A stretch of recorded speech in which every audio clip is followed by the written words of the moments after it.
We announced earlier in this week that we would be taking steps to address Iran's recent actions.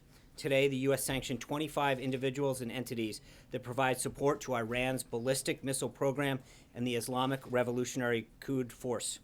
These designations are in response to Iran's ongoing ballistic missile program, including its ballistic missile test on January 29, 2017, as well as Iran's continued support for terrorism. We've taken these actions today after careful consideration and will continue to respond with appropriate action.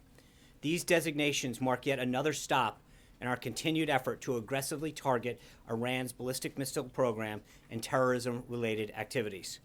Over at the Department of Defense, Secretary Mattis is on a final day of a two-day trip through Asia. He visited Korea yesterday and Japan today, returning to Washington tomorrow. Secretary Mattis' visit emphasizes the priority President Trump places on the Asia-Pacific and on strengthening the U.S. Republic of Korea alliance in the face of a growing North Korea nuclear and ballistic missile threat.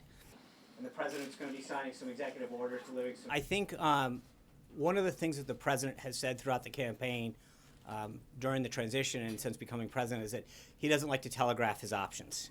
That's how he believes that you can have a much greater successful option. So I'm not going to go into the full extent. I think today's sanctions really represent a very, very strong stand against the actions that Iran has been taking and make it very clear that the deal that they struck previously was not in the best interest of this country, and that President Trump is going to do everything he can to make sure that Iran has stayed in check. Speaking of good numbers, let's turn to the jobs report.